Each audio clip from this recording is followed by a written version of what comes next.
All right. We on? Yep. Cool. All right, shalom, shalom. Shalom. All right, first and foremost, we want to give all praises, honor, and glory unto Yahweh. Yahweh, Bahashim, Yahabashai, Bahashim, Rakakodash. All right, double honors to the apostles when that was a great millstone. Peace and salutations to the elect. All right, just Jim as Dallas class. We're gonna just go into Daniel, the ninth chapter, verses 27. I'm sorry, verses 24 through 27. And when you get this chapter, all right, we were talking about it earlier. Majority of the chapter is a prayer. You can see, if you look at verse 1, Daniel praying, basically to the Most High, prayer of supplication to, to the Most High for mercy and things like that, being that they were, at that time, they were in captivity, right? The nation of Israel, we'll say the southern kingdom, Judah, Benjamin, and Levi chiefly were in captivity. Under the Babylonians in that recent time, the power shift that had transitioned to the Medo-Persian Empire. So when you look at verse 20, matter of fact, if somebody can get verse 20 real quick. Daniel 9:20. Mm-hmm. And whilst I was speaking and praying and confessing my sin and the sin of my people Israel, and presenting my supplication before Yahweh by Hashem Yahushua, or Yahweh my power, for the holy mountain of my power, yea, while I was speaking in prayer, even the man Gabriel, whom I had seen in the vision at the beginning, being caused to fly swiftly, touched me about the time of the evening oblation. Yeah, so the prayer that Daniel was praying, all right, was literally being answered, okay, in the midst of him praying and confessing his sins. You know what I mean? And Gabar Allah, that's one of the archangels of the Lord. You know what I'm saying? So keep going. God, verse 22. And he informed me and talked with me and said, O Daniel, Daniel Allah, I am now come forth to give thee skill and understanding. At the beginning of thy supplications, the commandment came forth. Yeah, so as soon as Daniel started praying, the Lord said, all right, go down there, you know what I'm saying? And give this understanding to Daniel that we're about to go into. Go ahead. God, verse 23. At the beginning of thy supplications, the commandment came forth, and I come to show thee, for thou art greatly beloved. Therefore, understand the matter and consider the vision. Okay, now let's stop right there. And that's why I wanted to open up with 2 Timothy 2. All right, because basically the Lord, he's given us, he's given us very, very, deep things that basically the mysteries, like we're going to that word mysterion, things that are not revealed unto ordinary mortals. He's given us basically his counsel, which is a gift. Right. Okay. And that's only accessible through the Spirit of the Lord. So I just want to get this in 2 Timothy 2 and 15. 15? Yeah, con. All right. Did you already have it in mind? You got it, bro. Yeah, this is 2 Timothy 2 and 15. It says, study to show thyself approved unto Yahweh Shem Yahushua, a workman that needeth not to be ashamed, rightly dividing the word of truth. Yep. And that's that key point there. Well, all of it, but especially the last part, rightly dividing the word of truth. Okay, because like in Proverbs, the first chapter, it talks about dark sayings, basically giving subtlety to the simple. Us being able to interpret these things is a gift. It's a gift from on high. So definitely take these things as a blessing. And when you look at it from the perspective of where Daniel was at, on the timeline of things, because everything is predestined. All right, according to Yahweh Shem Yahshua's timeline. All right, when you get basically a revelation like this of the future, like live and direct from the Lord, that's a big deal. Yeah. You know what I mean? So at this time, again, Daniel was at the very beginning of that Medo-Persian, rulership. You know what I mean? Which is towards the end of his life. He started Right, he's older. you know what I mean? Like throughout the entire, basically the entire Babylonian Empire, he was on the scene, and he was an older man at this time. Okay, but he did receive this vision, or this this understanding. All right, so we go ahead and get into it. Verse 24. Daniel 9:24. 70 weeks are determined upon thy people and upon thy holy city Mm-hmm. to finish the transgression and to make an end of sin. We'll stop there because we have to take our time with this verse. Mm. I mean, we're only going into 4 verses, so it's going to take some precepts and things.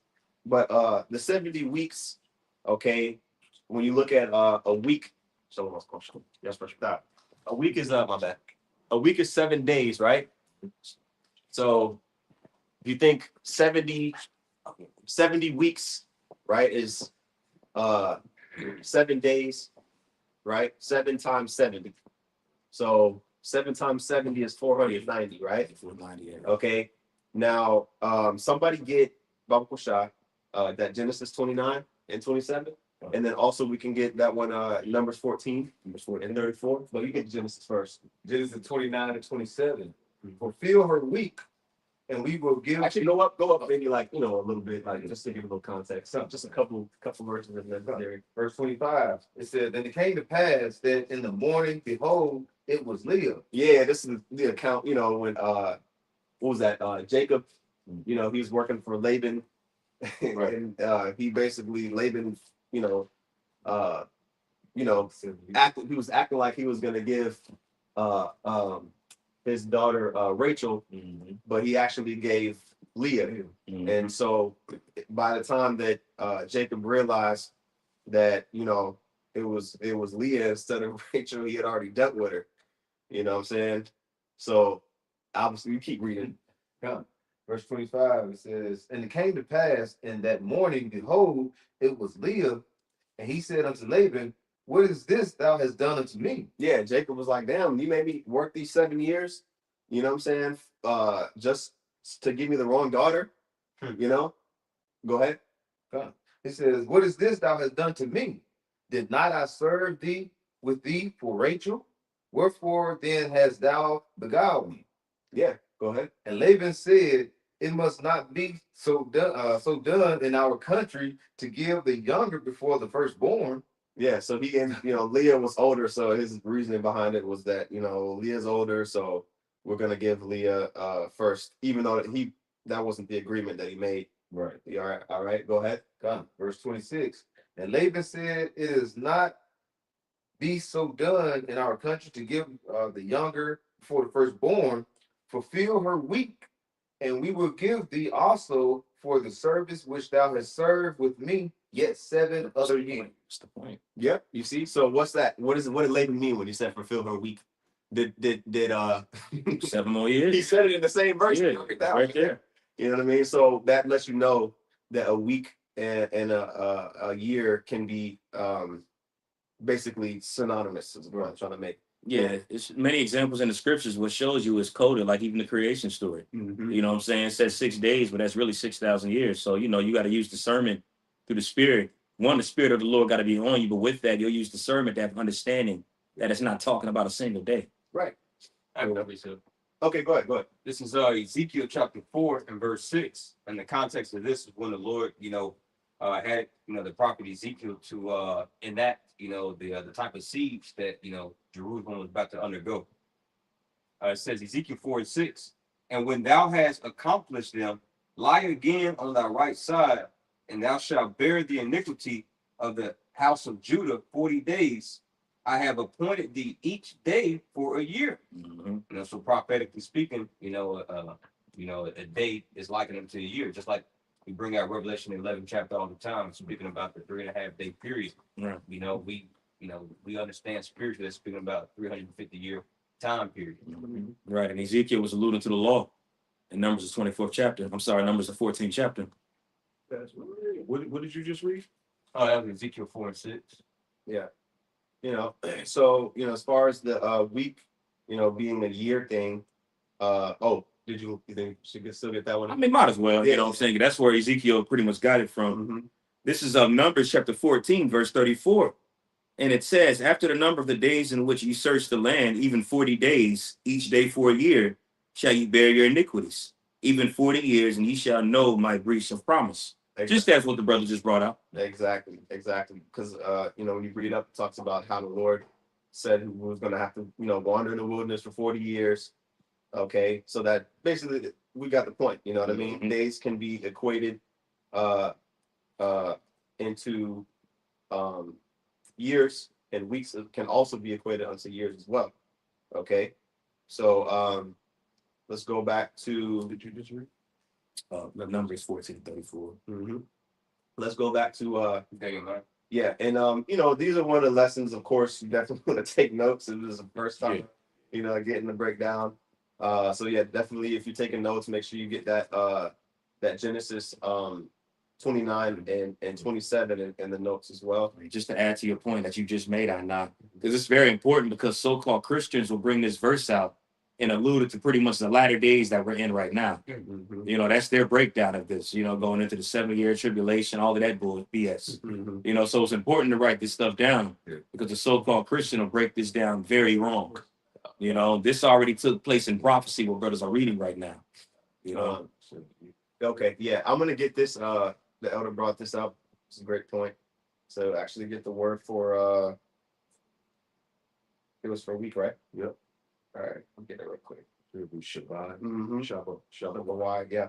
All right, so the word here for week in that the scripture we've been getting is H7620 Shabbat which says week 7. Okay, a period. Did we click on the same one? Yep. Okay, it says period of 7 days or years. Okay, and there you go. There you a go. period of 7 basically. You know, could be days, a week, or years. Yeah. Okay, so that lets you know right there. You could even really translate it into 70 years. You know what I mean? But anyway, let's go back to where are we at in Daniel 9 and 24. 24. Okay, so start at the top of that verse 24 about Bashar again. This is the book of Daniel 9 and 24. 70 weeks are determined upon thy people and upon thy holy city to finish the transgression and to make an end of sins. Okay, now let's stop real quick. Again, we already established the amount of years. Okay, 70 times 7 is 490 years. Okay, that time period ultimately that the second temple was, you know, on the scene up until when Yahushua made that sacrifice and made that second temple obsolete. Okay, so continue. Well, okay, read it again from the top, Salaki, because I want to get yeah, go ahead and get that, and then somebody can hold Nehemiah chapter 2, as well as Ezra, the regular one, Ezra chapter 7. I got Ezra here. Okay. Yeah, and Nehemiah 2, you can just start at verse 1. And I do have a timeline here as well. Hold on, which one is the timeline? That one. Here we go. When you get Nehemiah 2, Bob, show you can read it. Nehemiah 2, verse 1. And it came to pass in the month of Nisan, in the 20th year of Artaxerxes the king, that wine was before him. And I took up the wine and gave it unto the king. Right, and we know the story about how Nehemiah was a cupbearer for the king of you know, the Medo-Persian Empire, right? Go ahead. He said, and I took up the wine and gave it to the king. Now I had not been before time sad in his presence. Wherefore the king said unto me, why is thy countenance sad, seeing thou art not sick? This is nothing else but sorrow of heart. Then I was very sore afraid. Mm-hmm. And he said unto the king, let the king live forever. Why should not my countenance be sad when the city, the place of my father's sepulchres, lieth waste, and the gates thereof are consumed with fire? Mm-hmm. Exactly. So he was basically, you know, explaining to Artaxerxes why you know he was feeling bad, right? And even when the power transfer occurred between the Babylonians and the Medo-Persian Empire, Jerusalem, was still desolate until the decree went out, which you're about to go into. Go ahead. Done. It says, verse 4, Nehemiah 2 and 4. Then the king said unto me, for what doest thou make request? So I prayed to the power of heaven.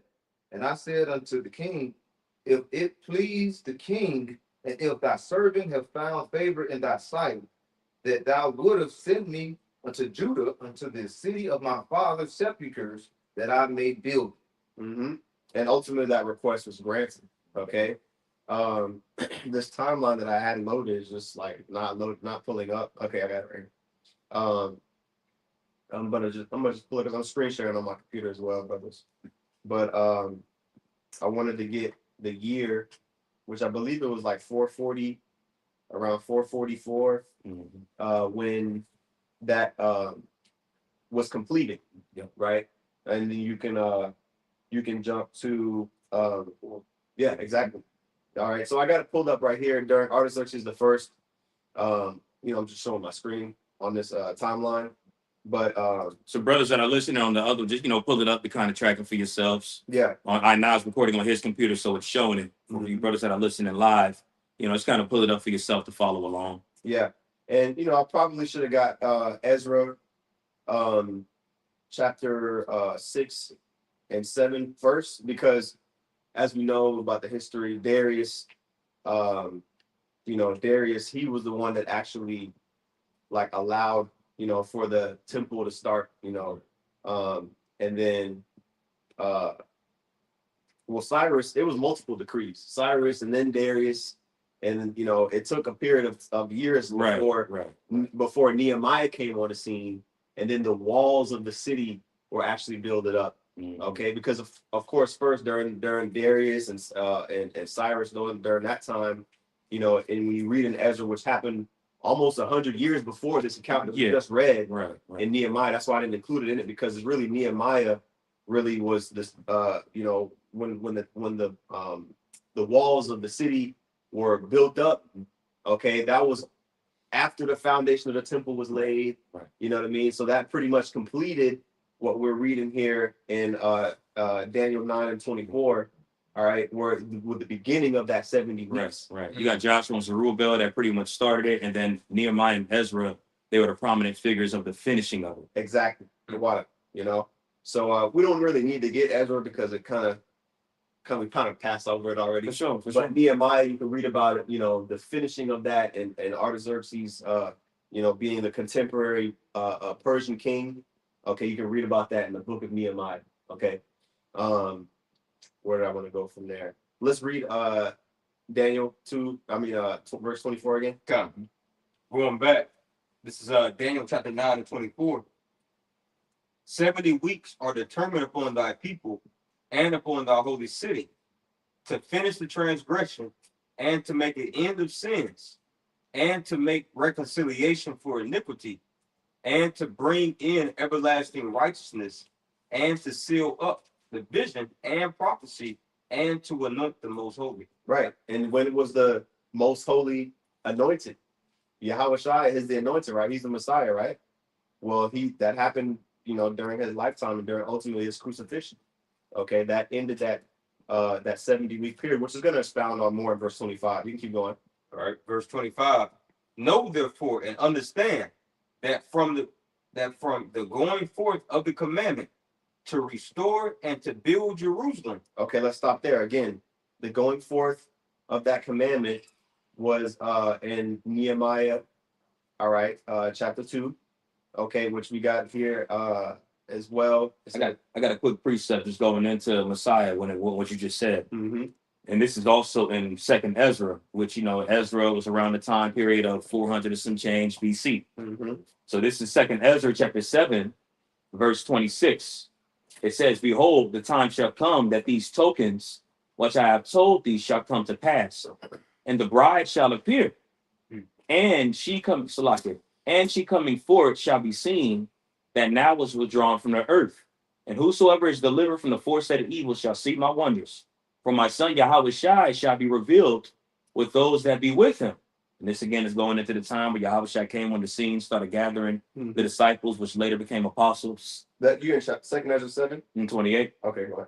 it says, "For my son shall be revealed with those that be with him, and they shall remain and rejoice with him 400 years." Exactly. You know, so like we going into Joshua and Zerubbabel was about 5 and some change. Right. Ezra and Nehemiah was about 4 and some change. Mhm. So about 400 some change years after that, that's when Yahushua came on the scene. So Ezra got a very similar prophecy to Daniel. Mhm. You know, a few similar prophecies to Daniel actually. Yep. You know, That's right. That's right. Okay. So let's go back to Daniel 9 and 25. Can you read that again from the top? God. Daniel chapter 9 and 25. Know therefore and understand that from the going forth of the commandment to restore and to build Jerusalem unto the Messiah, the Prince, Mhm. shall be 7 weeks and 62 weeks. All right. So basic math, a score is 20. So 3 score is what? 60, right? Mhm. Okay. It says 3 score and 2, so that's 62. Right. Plus 7. 62 plus 7 is what? 69. Right? Am I tripping? No, that's it. That's All it. right, so that's 69. So 69 weeks. All right, which is ultimately that 438 years. Okay. When you go into the difference between the solar year and a prophetic year, it's a little bit different. All right, but when you do the math of prophetic years, it lines right up with what's being brought out here. Okay. And we already got Nehemiah 2. Let me see here. Can somebody get go ahead. If I had also that week, it's really like 7 years, so you get that. Each week is like 7 years. So how you prove that is when Jacob was working for Laban. We brought that out earlier. It's the spirit. Yep, Yes, the spirit. Yep, Everybody yep. started off with that, you know. Can you finish that verse, Bo? Mhm. Going back, Daniel 9 and 25. Know therefore and understand that from the going forth of the commandment to restore and to build Jerusalem unto the Messiah, the Prince, shall be 7 weeks and 62 weeks. The street shall be built again, and the wall even in troublous times. Can somebody hold Luke 21 and 20? Baba Bashar?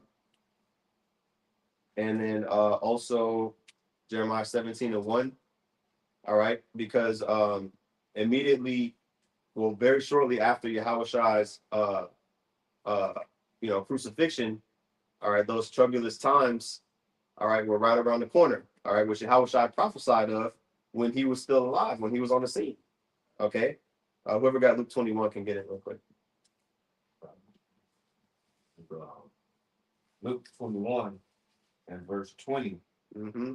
And you can start up. This is synonymous with Matthew 24, which we get all the time. Yahushua prophesies about 70 AD in Matthew 24, and in this chapter. Well, even just to go back to that as well, because even it's going into the building of the second temple. Mm-hmm. As we were building the second temple, we were being troubled by those heathen. Mm-hmm. I'm gonna ask if I may. What I'm saying, if I could bring that out really quick. But this is a second Ezra, the 4th chapter. I'm sorry, I said second Ezra. This was Ezra chapter 4, because as we were building, those heathen troubled us as we were building. So this is Ezra chapter 4, and I'll just read really quick, starting at the top. But it says, "Now when the adversaries of Judah and Benjamin heard that the children of the captivity builded the temple unto the Lord Yahweh of Israel, then came to Jerusalem to the chief of the fathers and said unto them, Let us build with you, for we seek your God as ye do. And we do sacrifice unto him since the days of Esarhaddon, king of Assyria or Ashur, which brought us up hither." And you can bring that account up, in 2 Kings, the 19th chapter, the 37th verse around there. All right. But it says, "But Zerubbabel and Joshua and the rest of the chiefs of the fathers of Israel said unto them, Ye have nothing to do with us to build an house unto our God, but we ourselves together will build unto Yahweh God of Israel, as King Cyrus, the king of Persia, had commanded us." Because again, it was him that initially gave the decree to do it. And this is the point in verses 4 and 5. "Then the people of the land weakened the hands of the people of Judah and troubled them in building, and hired counselors against them to frustrate their purpose all the days of Cyrus, king of Persia, even unto the reign of Darius, king of Persia." So we stopped building for a while. And Jake tried to pretty much use it as, well, the scriptures does say 70 years, but it's only 65 years. So that's why they kind of stopped, you know, but it was those heathen, you know, that pretty much wrote those letters to get us to stop building, you know, going into that. So they troubled us as we were building, but eventually we were still able to build after they troubled us. And what chapter was that you just read? That was in Ezra, the 4th chapter. Ezra 4. Okay. Yeah. Yeah. And when you get Ezra 7, basically that in the verse 11, you know, that the decree, you know, that King Artaxerxes gave, that's when that continued on. Okay. The water. And that's actually correct, because I kind of skipped over that a little bit, but during that building process, you know, of like you said, you know, the city of Jerusalem and even just the walls, you know, Jake was catching hell to the point where, you know, like you said, it had to be paused. That's where you get the book of Haggai and Zechariah Absolutely. during that time. You know, but ultimately it did get completed, right? And go ahead, Asimov. All right. Daniel 9, when we read 25 again. Yes. All right. Daniel 9:25. Know therefore and understand that from the going forth of the commandment to restore and to build Jerusalem unto the Messiah the Prince shall be 7 weeks and 62 weeks. The street shall be built again, and the wall even in troublous times. So not just the temple itself, the foundation of the temple, which was built first, then the temple was built, then basically the city was surrounded, because you're still susceptible to attacks unless you got that wall surrounded by surrounded around your city. So once that was completed, that starts this this time period of the 69 weeks. Okay. Go ahead. All right, verse 26. And after 62 weeks shall Messiah be cut off. Okay, so now we're fast forwarding, all right, towards the end of that time period, all right, where Yahushua was on the scene and ultimately was, you know, he finished his course, you know, and that 69 weeks was fulfilled. All right, now, I want to get that Luke, Luke 21. 20. Yes. Sorry, to the point. Let's read verse 26 a little bit first, and then we'll get it. Go ahead, Azamar. Oh, Daniel 9 again. Did you can you finish the verse in verse 26? Yeah, Daniel 9:26. And after 62 weeks shall Messiah be cut off, but not for himself. And the people of the prince that shall come shall destroy the city and the sanctuary, and the end thereof shall be with a flood. And unto the end of the war, desolation are determined. Right. So when you get into the history, we'll read about it. Get this here, and then what was the other one? Revelation 12, and I think 15. Okay. Go ahead and get that. Luke 21 and 20 says, and when ye shall see Jerusalem compassed with armies, then know that the desolation thereof is not. Then started verse 15. Buckle Bashar, if I can add, it's like it. But when you read as preaches state, you know, how it's mentioned also in Daniel the 24th Matthew the 24th chapter, you know, Yahushua, you know, honed in and told the disciples, make sure y'all understand this prophecy. Right. What Daniel the prophet, you know, spoke about. Yeah, we can get Matthew's account as well. Okay. Yeah. Mark 13 is a beautiful account as well, too. You want me to get that first? If you have it already. Yeah, I got it right. It's Matthew chapter 24 and verse 15. It says, this is Yahushua speaking. When ye therefore shall see the abomination of desolation spoken of by Daniel the prophet, stand in the holy place. Whoso readeth, let him understand. Yeah, and that abomination of desolation can only be talking about that 70 AD time period when Esau, all right, basically destroys, you know, the second temple. Because at that time, you got to think, like all of the promises and everything that we have worked towards as a nation centered around our connection, you know, that we had to the Most High, all right, which was at that time, it was the temple. All right, the sacrifices, you know, the covenants that we had, you know, was all, you know, that was the center of it all. Okay, until Yahushua came, of course. Yeah, they're falling away as well. That was the time of the falling away the scriptures talks about. That's what that's going into too. Yeah, because it happened. It's happened at the same time. We had to flee the city. You know what I mean? So, you know, It all happened at the same time. Keep going on that, Bumper Shot. Oh, Matthew 24. Did you read verse 16? Yeah, I'll read it. Let me go back to like. So going back here to Matthew 24 and verse I got it right here. okay, I got it right here. Yeah. Verse 16, it says, Then let them which be in Judea flee into the mountains. Let him which is on the housetop not come down to take anything out of his house. Neither let him which is in the field return back to take his clothes. And woe unto them that are with child, and to them that give suck in those days. Yeah, you see, because again, it was a very perilous time.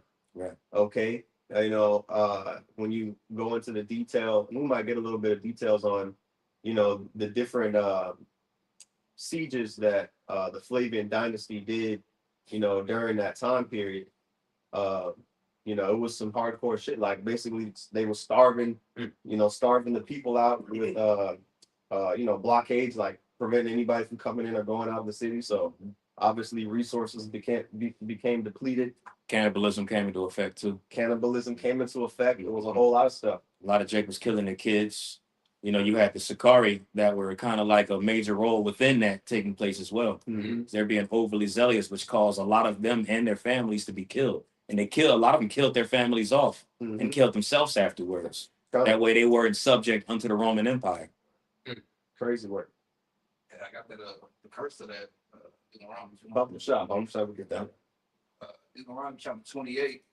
I started verse 49. The Lord shall bring nation against thee from far, from the end of the earth, as swift as the eagle fly. A nation whose tongue thou shalt not understand. A nation that was obviously Roman Empire, their symbol was the eagle. Mm-hmm. A nation of fierce countenance, which shall not regard the person of the old, nor show favor to the young. And he shall eat the fruit of thy cattle and the fruit of thy land until thou be destroyed, which also shall not leave thee neither corn, wine, or oil for the increase of thy kind, or flocks of thy sheep until he have destroyed thee. Mm-hmm. And he shall besiege thee in all thy gates until thy high and fenced walls come down, wherein thou trustest throughout all thy land. And he shall besiege thee in all thy gates throughout all thy land, which the Lord thy power hath given thee. And thou shalt eat the fruit of thine own bodies, the flesh of thy sons and of thy daughters, which the Lord thy power hath given thee in the siege. And that was fulfilled under the Babylonians too. Mm-hmm. There was multiple instances in the scriptures where cannibalism was taking effect. You know what I'm saying? Yeah, absolutely. This is one of those examples as well that the elders reading. But as far as what Yahushua was talking about here in in Matthew 24:19, woe unto them that are with child. Imagine trying to, even if you didn't turn to cannibalism, but your baby starving. You know what I'm saying? You don't got the nowhere to live, so you and your baby out in the cold. You know what I'm saying? And so it was definitely heavy, hardcore time. Okay. But they was told, Yahushua look, flee into the mountains. You know what I mean? And the parallel with that one is that Luke 21. Oh, sorry, get that. Luke 21, and you can start up. I was gonna say verse when is the point? But dang, you know what? Yeah, you low key do gotta just get straight to the point on this one. And you can read down. Yeah, just get 20 and we'll read down with it. This is Luke 21:20. And when ye shall see Jerusalem compassed with armies, then know that the desolation thereof is not. Yeah, because Jerusalem was compassed with armies, but it was kind of like unexpected, at the time that Yahushua was saying it, because they had when you go I know y'all brought up when y'all did the lesson First Maccabees 8, that pact that was made from a while, like during the during the Grecian Empire times. Mm-hmm. You know what I'm saying? There was, Judea became a province, of the then Roman Republic, which now at this time was the Roman Empire. So they had a long lasting history, you know, with the Romans. There was a few times where it kind of broke in the midst of that history, but it kind of continually got renewed. Exactly. You know, which eventually you get, you know what I'm saying, what's it called? This, you know, the Pharisees, is the Sanhedrin, where they were trying to preserve those ways of the Maccabees and such, Exactly. and keep that league that they had with Rome, like you could read it in John the 11th chapter, just to add to your point, brother. That's right. That's right. You know, which we'll get the John. I think we should get that John 11. I think it's important for sure. Yeah, we'll get that next. I'll hold it. Okay. Can you, what verse you at? Verse 21. Okay, just finish verse 21 and then verse 21 and 22, and then we'll get to John. Luke 21 and 21. Then let them which are in Judea flee to the mountains, and let them which are in the midst of it depart out. And let not them that are in the countries enter thereinto. For these be the days of vengeance. Because you gotta remember, even during the time of like Acts, like it was a repetitive thing for Israel that, you know, wanted to give sacrifice and, you know, pay their tithes to go to Jerusalem. Mhm. I was like, look, during that time, nah, it's over with. You know what I mean? Because that period is over. Okay, of, you know, the physical you know, sacrifice. Now, all right, that third temple being raised up, which, you know, that spiritual house that was that in Second Peter, First Peter chapter 2, yeah. Mhm. First Peter 2 talks about, you know, that Yahushua ushered in that time. Okay, so he's letting it be known. All right, you know, when you see these things, when you see Jerusalem come pass around with armies, then know that the desolation of it is right there. Yeah. Hey, just to add to your point, Anna, that's why, you know, back then it was very heavy, because if you was into those prophecies, and you would know those time periods to look out for. Like when Yahushua came on the scene, you know, the prophecy in Ezra stated 400 or some years later, he would eventually come. So it makes sense why the disciples were so eager to look for Yahushua, because they was into those prophecies. They was into those prophecies in Daniel, which Yahushua, of course, further expounded on it. But if you weren't in tune with these prophecies, you was through. Yeah. That's why if you didn't listen to what Yahushua said about fleeing into the mountains, you were taken by those Romans and made a slave. You know, you was through. So taking heed to the prophets is key, you know, because you're going to be through. You out of there if you ain't listening to the prophets, you know? That's right. And, you know, they didn't have the level of autonomy that they did, like coming back into the land after the Babylonian exile. You know, Israel didn't have like, you know, no big ass army. No. You know what I mean? To where they could war against them, like, you know what I mean? Like that. I mean, you know, you had the Maccabean revolt where it was even then it tells you how many men. It was a very, very small number of men that the Lord was, you know, dealing through them. But we damn sure couldn't carnally go to war with the Romans, you know what I'm saying? So we didn't have no choice, all right, but to go through that hell we went through, which we'll get into it. Can you finish verse 22? Did you read it already? I ain't get to it. All right. Get to it. This is Luke 21 and verse 22. It says, for these be the days of vengeance, that all things which are written be fulfilled. Right. And the things that were written aforetime is what we're going into. Of course, it's for our learning. And that's what we're going into right now. Okay. Bob Prashad, can you get that John 10:11? Excuse me. This is the book of John, chapter 11, verse 48. And this took place after Lazarus rose from the dead. You know, they was like, oh, snap. Yo, if everybody hear about this, then they're going to believe him to be the king. You know, and this is what I'm about to read is pretty much afterwards. So John 11 and 48 says, verse 47. Sorry. 47, no problem. John 11 and 47, it says, then gathered the chief priests and Pharisees a council and said, what do we? For this man doeth many miracles. There you go. Mm-hmm. Verse 48. If we let him thus alone, all men will believe on him, and the Romans shall come and take away both our place and nations and nation. And one of them, named Caiaphas, being the high priest that same year, said unto them, ye know nothing at all, nor consider that it is expedient for us that one man should die for the people, and that the whole nation perisheth not. For this spake he not of himself, but being high priest that year, he prophesied that Yahushua should die for the nation, and not for the nation only, but that also he should gather together the children of the Most High that were scattered abroad. Yeah, he prophesied on accident Yeah. because he knew they wanted to kill him. Yeah. You know, so they're like, you got it now. No, that's beautifully tied into what we're going into in this Daniel 9 because, of course, when you get the first half of that interaction, when we get to it real quick, using John 11, it talked about if we let him thus alone, all men will believe on him. Basically saying like, look, if we let this thing go, unhandled, if we don't try to put our influence on and try to stop this thing, all right, everybody gonna end up because they're gonna see the miracles. He was actually doing them. Yep. Okay. And then they said, what? The Romans shall come and take away both our place and nation. So they were, the province of Judea, it was a province of the Roman Empire. Right. It was a tributary, that's why that scripture where it talks about and I'll read it myself in Matthew 22. Okay. And 21. I'll start at verse 15.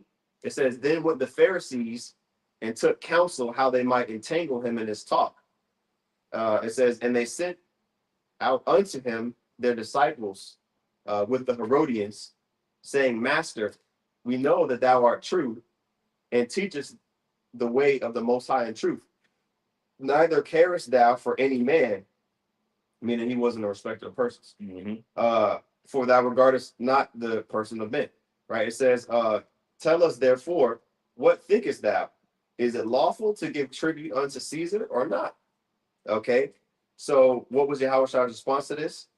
Okay, it says, because basically, obviously, the Pharisees were trying to get Yahushua to look like he was, saying blasphemous things. You know what I mean? So they tried to set him up in situations to where he either contradict himself or look like he was transgressing the law. Right? Verse 18 says, but Yahushua perceived their wickedness and said, Why tempt ye me, ye hypocrites? Show me the tribute money. Okay, and they brought unto him a penny, and he said unto them, whose is this image and superscription? They say unto him, Caesar's. Then said he unto them, render therefore unto Caesar the things that which are Caesar's, because the money that they were talking about was, all the Caesars had what's the name, their image and their inscription on every coin that was out, just like how you got today. Okay, so he said, render therefore unto Caesar the things which are Caesar's, which lets you know he wasn't against them paying the tribute money. You know what I mean? Because just for the maintenance of the and the stability of them being a province. He wasn't really saying rebel, but the Spirit of the Lord had them to rebel. Right. Absolutely. You know what I mean? And end up getting jacked up. All right. It says, and unto the Most High the things that are the Most High's.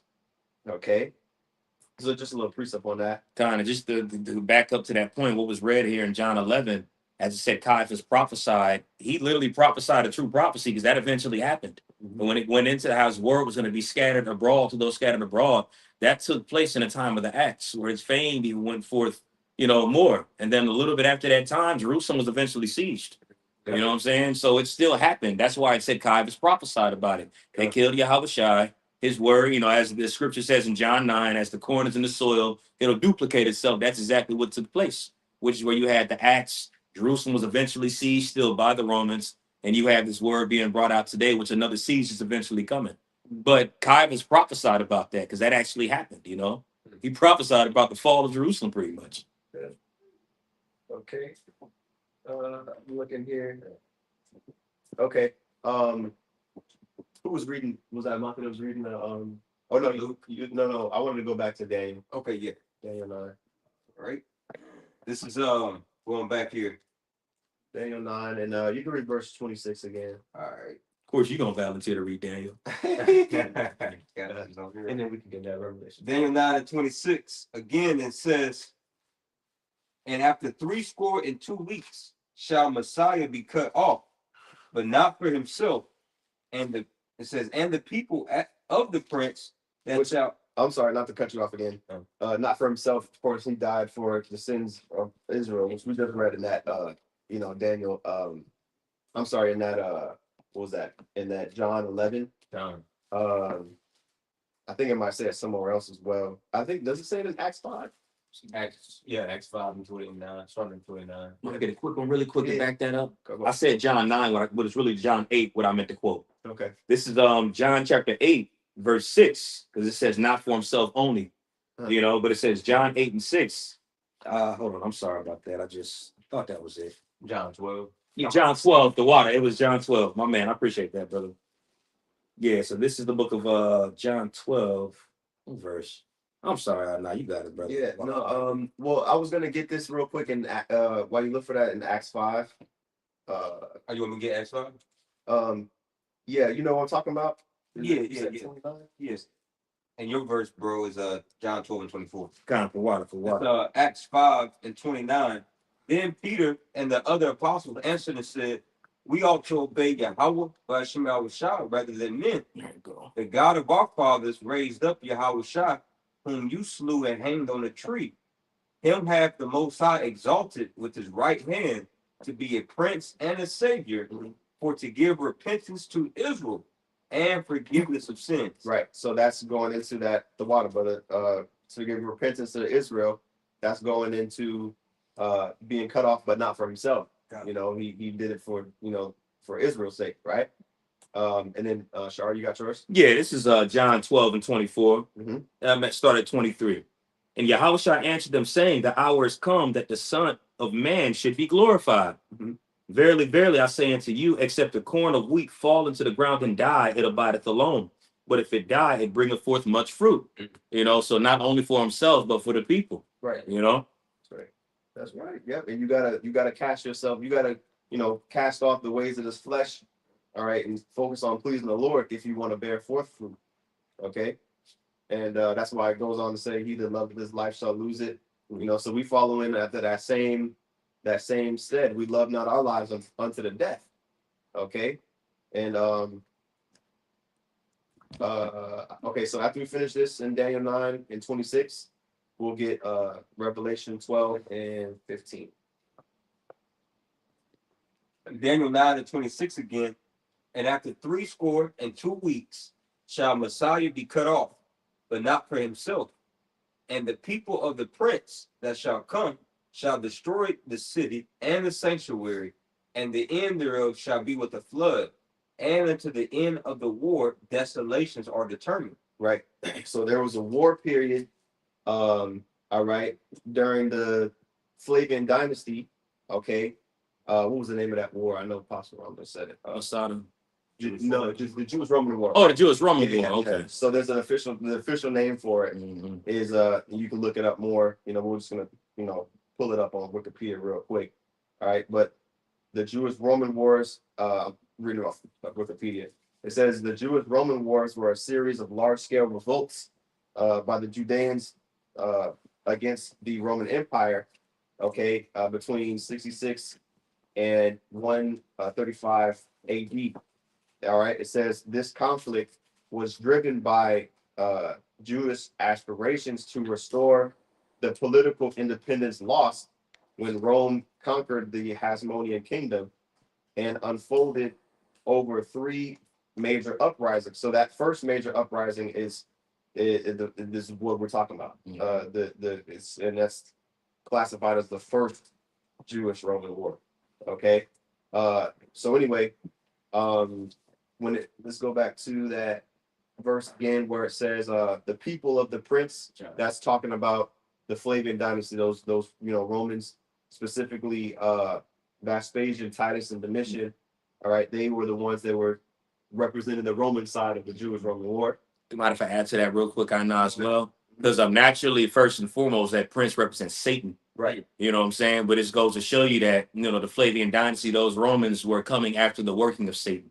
As you read it in 2 Thessalonians, the 2nd chapter, those Romans are coming after that working. Yeah. I remember Apostle Gabar did a lesson on that some years ago going into that, which makes a lot of sense. Because even when you go into that word Flavian and break it down, it's translated yellow or blind. You know what I'm saying? It goes to show you, though, them Edomites right there, Titus, Vespasian, and Domitian. Those Edomites, are of the seed of Satan. You know what I'm saying? Not just them solely, but it's within their fucking name. The Flavian dynasty. You know? Can I get a precept for you? Yeah, go ahead. And if it's not Ephesians 2, can somebody hold that, please?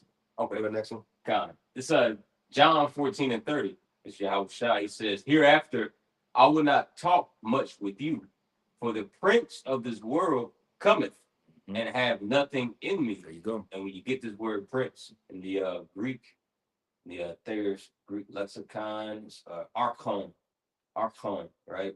And Hold on, Slocky, not to cut you off. What words you going into? prince. Okay, go ahead.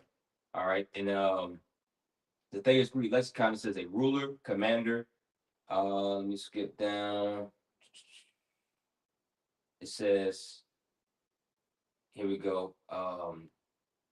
The ruler of the irreligious mass of mankind. Yeah, the ruler of this, of this Roman Empire that we're going into. Mm-hmm. All right, ultimately was driven or inspired by Satan, we'll say. Right. Who, Esau is his physical counterpart, so he was doing the workings of Satan on the earth. Mm-hmm. You know what I mean? Because that's all Satan wants to do is, jack us up. He wants to defile the temple. Yeah, exactly. Just like our body reps temple. He wants to still defile it here in these last days. Exactly. That's why the Apostle Paul said in 2 Thessalonians 2, for the mystery of iniquity is already. There you go. Well, I'm sorry, bro. Where did you get that definition that you said? Flavian? No. Oh, for the word prince. Prince. That was the Thayer's Greek lexicon. So Okay. kind of like almost all the way down. Okay. Okay. Well, let's get that the one that I asked for. Oh, Ephesians 2 Let's go. and 2. Okay. Yeah. It's Ephesians 2, verse 2. It says, wherein in the time past, Yeah. Following shot, my bad. verse 1, Ephesians 2 and 1, it says, that you has he quickened who were dead in trespasses and sins. Right. Now, this is a letter written to the believers, all right, in the church of Ephesus, all right, the believers in Yahushua, okay, quicken meaning to be made alive, all right, spiritually, because we were spiritually dead, which is going to go into, go ahead. Verse 2, wherein in time past ye walked accordingly to the course of this world, according to the prince of the power of the air, the spirit that now worketh in the children of disobedience. Yeah, you see, so ultimately Satan, the prince of this world, the prince of the power of the air is Satan. Okay, and so Esau, that's his whole power sources in the left hand wicked energy. Yeah. Okay, so the eagle, the eagle, that flies, soars higher than all the other birds right there. Because even when you go into now, you mention that I know it's then I'm gonna just mention it in 2nd Ezra 11. All right, and the end of that chapter, I had a hell too, but I did have a hell, so my mind, I don't got no problem with it. Bro. Yeah, God. 11, just the point where, like the last couple verses where it mentions the Flavian dynasty. Yeah, we're talking about with the 3 heads, how the second set of it emerged. Yes, sir. I definitely had that hell. I didn't know if you wanted, Oh, yeah, absolutely. Well, I'll go and start at chapter 11, verse 28. Okay, it says, and unless you wanted another part of that chapter, but this goes into that, to the 3 heads that came at the end. Okay. Which is the Flavian dynasty. Yeah, let's do it. Okay. And then we'll drop down to where he's breaking it down? Yes. Okay. Yeah, go ahead. 2nd Ezra chapter 11, verse 28. And I beheld, and lo, the 2 that remaineth, it says, thought also in themselves to reign. And when they so thought, behold, there awakened one of the heads that were at rest. Yeah, I'm talking about Slack. Just talking about 69 AD, the year of the 4 emperors. Mm-hmm. Okay. You had Galba, Otho, what's the other one? Vitellius and Vespasian. Yep, there you go. Which Vitellius was actually a Jake, but it's a year of the 4 emperors for a reason.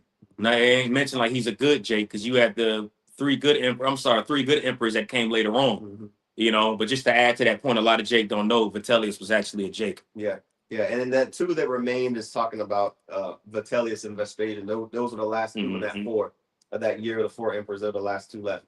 Go ahead, bro. God, it says Who did you say it was? Vitellius. Yeah, I know 2 that remain. Yeah, the 2 that remain were Vitellius and Vespasian. So Vitellius and Vespasian actually went to war with each other. Yeah. You know what I mean? This was in 69 AD. This is all during the same time because Vespasian, which we're going to go into, Vespasian, who was an Edomite, he was a Roman general. Yep. Okay, he was a man of war. Mhm. Okay, and basically he got into power because he defeated the other men of war. You know, and he was basically the main one left. He was the strongest one left. Yeah. Okay. Which cements this prophecy right here because it goes into these three heads that emerged, you know, the second settlement. Connor, we'll go into it. Go ahead. Mm-hmm. It says it was in the midst for that was greater than the two other heads, which went into what you just said. Mm-hmm. Well, if I may, the Mhm. three heads is going into the Flavian dynasty itself. Right. Yeah. No, I guess I said what you just said because pretty much the last two heads was fighting against each other. Mm-hmm. You know those feathers I'd rather Yeah, the say. last two feathers. So like at the water. Yeah, I worded it wrong. The water. Mm-hmm. So I'm gonna actually jump down to let's see here. I mean, Well, what is that verse? 2 is good. Okay, Yeah, sure. 2 is good. Yeah. So this is back in 2nd Ezra chapter 11, verse 32. And it says, but this head put the whole earth in fear and bear rule in it over all those that dwelt upon the earth with much oppression. Mm-hmm. And it had the governance of the world more than all the wings that had been. Right. So the Roman Empire was at austere moment in history. You know, they're coming off of the heels of hella turmoil. There was basically a civil war within the Roman Empire. Okay, and it was high levels of oppression that was going out. Again, this was at the same time you had a revolt that was stirring up. You know what I mean? You know how when rulership gets weak, that's when the provinces start trying to revolt, Right. and, separate themselves, right? So this is all during that same time, and that was the specific point. Unless you have something else you want to get wrong. Yeah, just to add to your point, when you read 2nd Ezra 11, this whole chapter is going into a time period in Rome that's called Pax Romana. Mhm. It goes into those 12 Caesars and such like that. Mhm. But ironically enough, the word pax, which means peace, where you get the word pact from, Mhm. they were barely even at peace. They was fighting one another, doing a bunch of hoe ass stuff, Edomite stuff to, have the upper hand over their predecessor. Mhm. That's all I was going to say on that. Okay. All right, that's good. Verse 42 is also a good one I was looking at, but that's pretty much it that I wanted out of that. And then we can go back again in verse 26, Azawath. Okay. All right, read it all the way down. And then we're gonna get Revelation 12. Go ahead. Daniel chapter 9 and 26 again, it says, and after 62 weeks shall Messiah be cut off, but not for himself. And the prince and the people of the prince that shall come shall destroy the city and the sanctuary, and the end thereof shall be with the flood. And unto the end of the war, desolations are determined. Right. Okay, again, going into that first Jewish Roman war. Okay. So this is also talked about in Revelation chapter 12 specifically. So we want to get that prophecy as well. Mm-hmm. Right. So the 62 weeks. What exactly is it? In which verse? Just I'm sorry.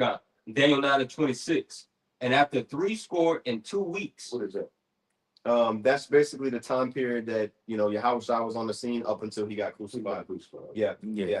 Because it talks about in the previous verse, it talks about the 62 weeks and 7 weeks. That's the 69 weeks or 430 years, which is that whole time period of the second temple being on the scene. Right. And Yahushua's crucifixion basically it was the cutoff of that 438 year or that 69 week period. Okay, it just says 62 weeks is Right. the end of that 69 week or 438 year period. Mm-hmm. Okay. Okay, so then when it talks about the sanctuary being destroyed, the city being destroyed, again, going into that 70 AD. So I wanted to get that. Whoever got that in Revelation 12 and 15. Yeah, this is Revelation 12 and 15. And the serpent cast out of his mouth water as a flood after the woman, that he might cause her to be carried away of the flood. You see? So that lets you know that correlation of a flood being talked about There you go. of basically judgment, which we can get that word for flood. I'll get it real quick. Man. And you can read up I got it. Yeah, go ahead. Yeah, it said Potamos, Mhm. stream, river, torrent, floods, brook. Was it something specific you wanted? No, I was looking to see if there was anything on there. Yeah, it doesn't give. Well, an enemy shall come like a flood. That's The that's. scriptures constantly talk about enemies being like a flood. That's multiple times, so they can represent the enemy coming. Well, it says in the Greek lexicon, figuratively equivalent to the greatest abundance of something. So a mass, army. You know what I mean? High level, high number of troops surrounding the city. You know what I mean? Coming in like a flood. Okay, an abundance of troops. Okay, and Just as an example, when you read it in Isaiah, the 28th chapter, going into in the days with the Lord, he likens it to Perism. You know what I'm saying? And it's, when you go into that word Perism, and he says, I might as well just bring it, if I may. yeah, you got it, bro. I don't want to just be talking and shit. It's a lot. It's a lot of history. You know what I mean? Trying to pack it in one lesson, but Yeah. let me help you look for it, bro. When it's brought out, Jacob will be like, hey, that makes sense. Isaiah 28 and 21. Yep. All right. So this is the book of Isaiah, chapter 28, verse 21, because he's using an account in history when he mentions Perism. But it says, for the Lord shall rise up as in Mount Perism, and shall be wroth as the valley of Gibeon. And pretty much what took place in Perism, that's when the armies of David came and subdued those Philistines. And he likens it to a breach. Like when a breach is cracked and opens up, water comes out. It's like a flood. So just another example going into that flood and how that does represent militaries. When you look at the account of what took place in Mount Perism, that actually was likened to a flood as we subdued those Philistines. So tying all of that in with the where it says the end in Daniel 9 and 26. We're not done in that Revelation 12 yet, but where it says the end of thereof shall be with a flood, okay, is going into that time period of war, and heavy oppression of troops. Okay. So can we go back to that in Revelation 12? We could just read it one more time. Revelation 12 and 15, and the serpent cast out of his mouth water as a flood after the woman. And who's that serpent? That old serpent, the devil, Satan, Esau. Okay, specifically during the Roman Empire. Okay, when he was put in hell on Judah, Benjamin, and Levi specifically. Okay, which is that woman.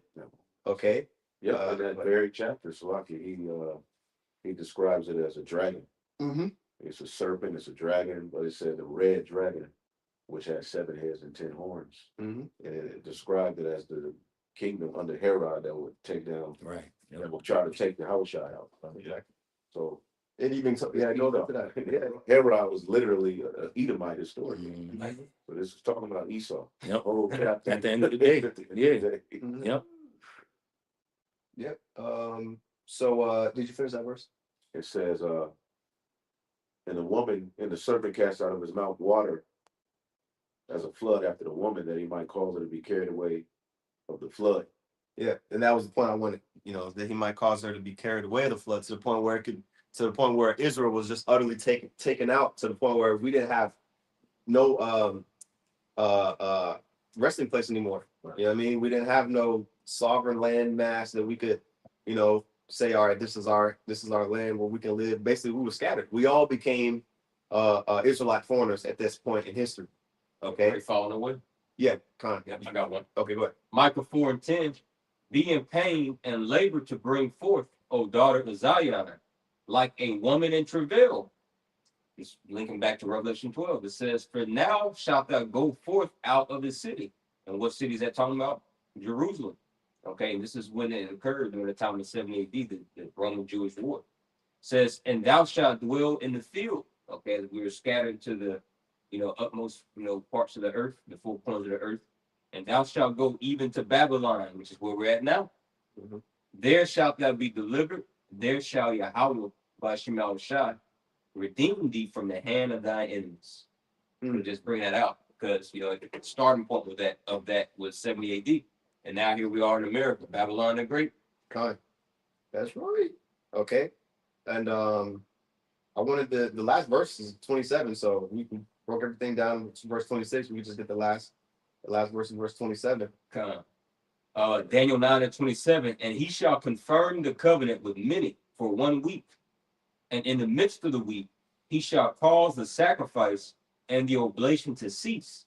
Right. So when you get that, hold on, I got so many damn tabs. Hold on, let me X out of these. Organize myself a little bit.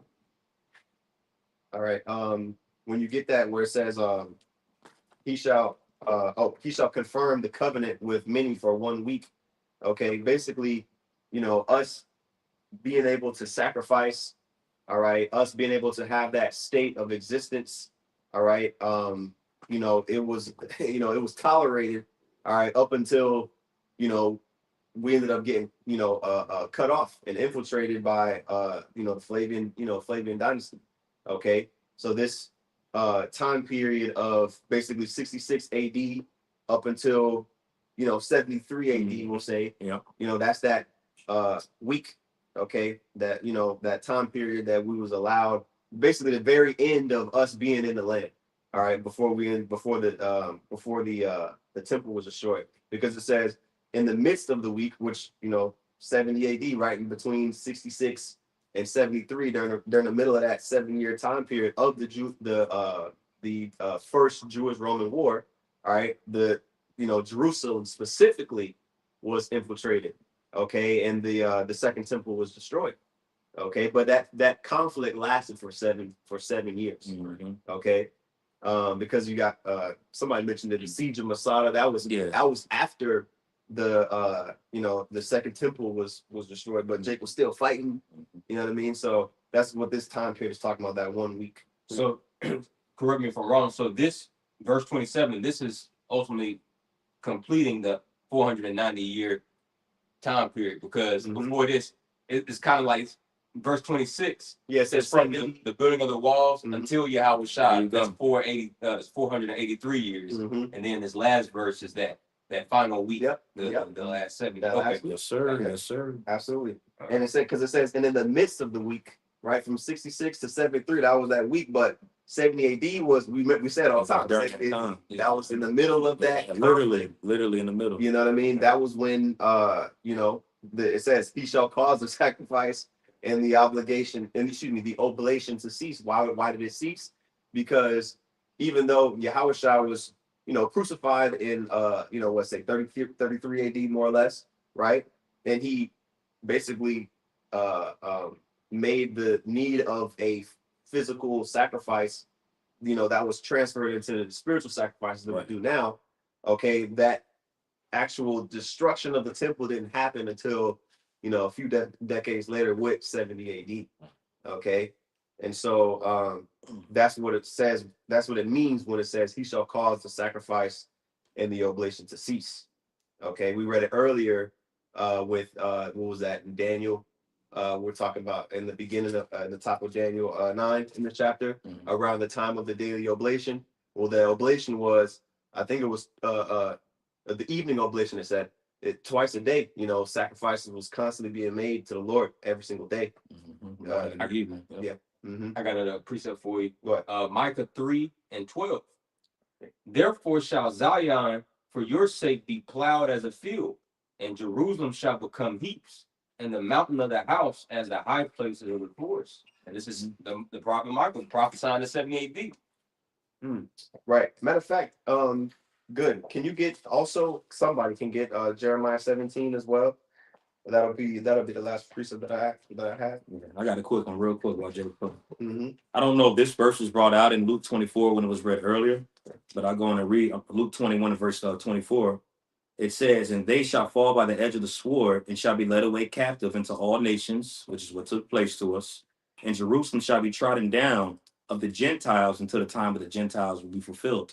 So during that time period, you would have Gentiles occupy it, even until this day. Those small heads that are over there, Yep, exactly. And it's heavy, man, when you go into the history. It's really the lowest point, one of the saddest. I can't think of a sadder point in history. You know what I mean? Like when you look at just Jake, like just being completely brought low. You know what I mean? Obviously, slavery, you know, there's plenty of other low points we done had, of course, but this one was a really big deal because we was removed out of the land and we haven't been able to return back since. Yep, and that was told to Solomon Mm-hmm. that basically if he went off, eventually he was gonna kick us out of that land. So they can build that too. Con, Absolutely. absolutely. I got a precept. Okay, go ahead, and this will get whoever got Jeremiah 17. This is the book of Psalm 74. You know, this is a song of Asaph, and when you go into this this chapter, this psalm, this is really, you know, the Lord, you know, giving him a prophecy of the vision of the destruction of the temple, the abomination of desolation. Psalm 74, and verse 3, it says, "Lift up thy feet unto the perpetual desolations, even all that the enemy have done wickedly in the sanctuary. Thy enemies roar in the midst of thy congregations. They set up their ensigns for signs." And when you go into that word ensigns, you know, it goes into like a banner, you know, a standard, which that's exactly what, you know, the Romans did after they sacked, you know, our temple, destroyed it. Okay, they had something called the Arch of Titus. That's their ensigns. Yeah. And Trump is trying to fill the order. Yeah, you know, you even have these you know, tiny caps over there in the land that they saying they trying to build the third temple, you know, which is the third temple is spiritual. There's not gonna be no need for you know, going back to the old way. A red heifer. Yeah, yeah. That they gonna get from Texas. That's what they say. Damn, bro. They said that shit. Yeah. You know what I mean? So there's not gonna be no need to go back to that because we have Yahweh Shai. All right, anybody that don't believe on Yahweh Shai, they're still gonna be trying to cleave onto them old ways, which that's pretty much what they was doing. The individuals of our nation that was rebelling against the Roman Empire, they were trying to hold on to the old way, and they held on all the way into a sinking ship unto their deaths. Okay, which is why, you know, Yahweh Shai warned, we already covered it, but this is why Yahweh Shai warned our people of what was going to come beforehand, so that way when it came to pass, they knew what to do. Okay, That's why the prophets are important. Absolutely. Better listen. that's right. Finish 27. Yes, Baba Kushai. Daniel 9:27. "And he shall confirm the covenant with many for 1 week, and in the midst of the week he shall cause the sacrifice and the oblation to cease. And for the overspreading of abominations he shall make it desolate, even unto the consummation, and that determined shall be poured upon the desolate." Right now, I do want to get this verse in the NLT just for comprehension's sake. I'll read it. I got it here. It says Daniel 9:27 in NLT. The ruler will make a treaty with the people for a period of one set of 7, which is that 7-year period. But after half this time, he will put an end to the sacrifices and offerings. All right, 70 AD. It says, and as a climax to all his terrible deeds, he will set up a sacrilegious object that causes desecration. Yep. Okay, because you know, when you look at all of the riches that was taken out of the city, taken out, you know, from the temple, all those things that were brought out, which were shown in the Ark of Titus, that was right. You know, shortly after those, you know, that war, the Roman Colosseum was built. All right, basically Rome was expanded, and it was known to be at its height. You know, it was expanding its territories, but it was able to you know, flaunt its riches after that. Okay, and you still have the Roman Colosseum standing today. You know what I mean? You still have the Ark of Titus standing today as sacrilegious objects. Right. You know, they remind us of that time period. They're all over. They're all around. They call that Colosseum one of the 7 greatest wonders in the world. Yep, exactly. Based on our downfall. Con. You know what I mean? So, and it says, until the fate decreed for this defiler is finally poured out on him, which we're in those times today. You know, Esau's fate of being brought down, okay, his sins being stacked up into heaven, the Lord's going to reward her double unto all her works. The Lord hasn't forgot about all the shit that he's done during the Grecian Empire, during the Roman Empire. All right, and during this time, all right, it's all going to come crashing down on him, all right, according to the scriptures. You know what's crazy? That's why I said the mark upon his ass. Go back to Genesis. Yeah. You know where he had it all the time. He's the man of sin. Yeah. The borders of wickedness. I got this real quick. Go ahead. I just typed in on the Google. It says the silver denarius, which is the Roman coin, featuring an embossed profile of the Emperor Vespasian and the words Caesar Vespasianus, was struck in 69 to 70 AD. The coin shows a mourning female, it says Jewish woman, Israelite woman, seated under a palm tree, a trophy. So, like, what's the name of that coin? The silver denarius, Okay. Judea Capta. We captured Judah. Yeah, you can read about that in the book called Madden's Jewish Coinage, which you're going into right there. And even on that page that goes into that, it titles it Princes of Edom, with all those images of the Flavian kings of the Flavian dynasty on the coin. It says Princes of Edom on there. I never heard of that book. Madden's Jewish Coinage. You okay? Yeah, It was years ago. Years ago, I went into it some years ago. yeah, y'all used to go into this book. He didn't found one y'all ain't found. Angels on. Yeah. Years This ago. is these are the coin. The coin. This is what the coin look like right here. Just to show you, brothers. You know what I'm saying? Yeah. The one that you talking about. That's represent Judea weeping. The woman weeping for getting the temple ransacked. That's the woman right there. And Esau standing over with palm trees. Palm represent victory. Yeah. And a damn Edomite right here. Who was this? Oh, this is Vespasian. Isn't it? Yeah. Damn, you can't tell me that is not a fucking Edomite.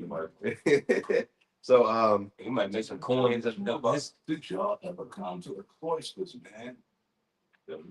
Yeah. Y'all used to come visit with us. Yeah. We used to speak out there, y'all. I think I went. Y'all inside. No. So I guess we got to make another trip to New York, man. Yeah, we got AI now. We don't need the books. I'm fucking around. Yeah, the film itself, I gotta actually go. Oh, okay. Well, who knows, man? They might have changed shit around. Yeah. The inside, the goddamn, you see what I'm saying? Yeah. It's an actual medieval castle that they Years ago. actually somehow brought it over here to and they put so they say they put that put out there, artifacts from the it's a medieval time of dark ages, and that was all Jake. And they got stuff in there that blows your mind, man. So what? Back in the 90s, we saw Apostle Hart used to go there, and we got like a suit of armor in there. It was from one of them African knights from back during that time, so-called Dark Ages. He saw medieval times, Dark Ages. They had a suit of armor, and you could tell men were bigger back then. Because the shit was at least over 6 feet tall. And they got it inside of a glass case. And I guess whoever that particular Jake was, that was his personal suit of armor, Yeah. But all over, he had images of himself put on the bro, and there's no denying. It's a dark-skinned dude, woolly hair, afro, a chick. So he had his image put that, depending on what your wealth was, he wanted his shit. He wanted you to know who the fuck he was.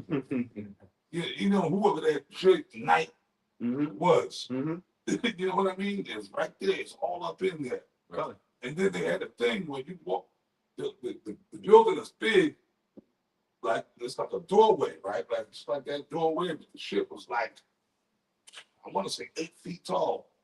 And the dresser, so that go to show you that we decreased in stature. We decreased in still, we're midgets. Compared to our ancestors, we're midgets. Yeah. Even the Dark Ages, that's like about 1,000 years ago, 800, people were bigger. Were bigger, man. Little midgets. Yeah. If we popped up in the ancient world, they would think we were like little infants. Yeah. It's close. God. Yeah, because the scripture talking about how we're of lesser stature than those that came before us, in Second Ezra. So, basically we've been in a dilapidated state. All right. Of course, before this time, but especially since then, now we have no choice. Like the scriptures say, "Fear not thy worm, Jacob." Like we gotta embrace the fact that we're helpless without Yahweh Bashim Yahweh. You know what I mean? We have no. When's the last time that we had a army of Israel since this time. We haven't had none. You know what I mean? We haven't had no official rulership, you know what I'm saying, since this time. Okay, so you've had Israelites in positions of power, but an actual nation of Israel, the true nation. I'm talking about the state of Israel imposters over there, the real Israelites. We haven't been in the land since then, by and large. So we can go ahead and close that on that, unless brothers have any points, precepts. But I believe the point was made.